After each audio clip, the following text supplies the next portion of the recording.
What's up, friends? This is Culture Drop. I am Galen. Today I'm talking about the currency of yes. The currency of saying yes on teams and looking for any way possible to say yes when we can to something else, whether that is dealing with customers and customer service, as a leader, as a colleague, as an employee.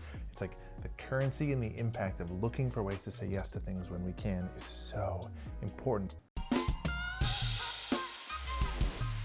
I always get such interesting pushback when this conversation comes up from people being like, you can't say yes to everything, and I obviously understand that.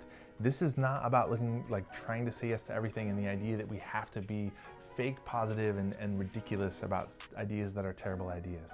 The reality is this is the heart of it, is that when you look for ways to say yes to somebody, what you show to them through your actions is that you care about their experience. You just show that you prioritize this person's experience, and that when you look to basically try to make it happen, so whatever the outcome that they're seeking, when you're also trying to shoot for that same outcome and make that happen for this person, you're just proving to them of like, hey, I care about you. I'm here in service of you, and I want to make this happen for you.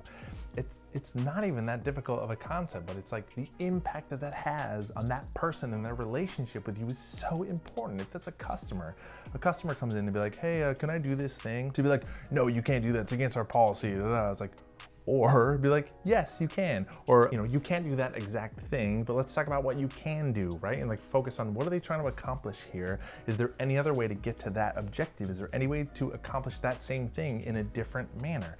It's just like basic customer service, but to be so conscious and aware of how you are saying no to someone or how you're saying yes.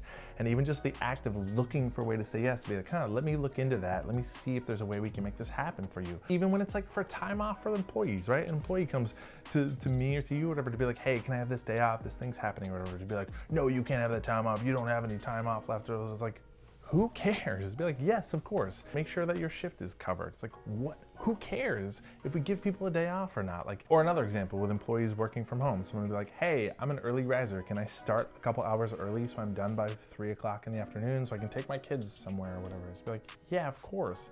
It's like looking for any way to say yes to that instead of like, no, you can't do that. If I let you do that, I have to let everyone do it. It's like, well, why wouldn't you let everyone do it? If we always come from a place of, is there any way that we can just say yes to this? Is there any way we can make the outcome that you want to have happen here? Is there any way that we can make that possible for you? Ultimately, it's not about the outcome of that individual thing. Again, it's about the relationship. It's about that impact. The other pushback that I get is people will be like, well, if you just say yes to your employees or whatever, they'll start asking for everything and expecting everything. It's like, no, they won't. Not unless they're like completely immature, irresponsible, not accountable people that are gonna take advantage of a system. Most people are reasonable and accountable. And if you have one employee who you feel like is taking advantage of you looking for ways to say yes, go have a conversation with that employee about what that looks like. It's not like a blanket say yes to everything, but when we look for any way possible to say yes, we look for any way, is there any way we could do that at all? And say yes to that or make that happen. Such a valuable currency on teams. It's just a simple thing, mindset, that intention, and the behavior behind it. But it's like prove to other people that you care about their experience by looking for ways to say yes. It literally can apply to anything. Right? I can be like, hey, we want to trade desks. Can we trade desks in the office? You'd be like, sure, who cares? Right? Like, no, you can't trade desks. You have to sit over there. It's like, why? Or a coworker being like, hey, can you help me out with this project, or can you print this off for me? And yes, I can help you, but not right now because I've got a ton of things on my plate. It's like, can I help you? Are you free this afternoon? Can I pop in tomorrow and help you? Can I just say yes to this thing and just be like, yeah, no problem? Would that, is it catastrophic if I don't? Even if my initial gut reaction was like, no, that's not what we do. It's like, who cares?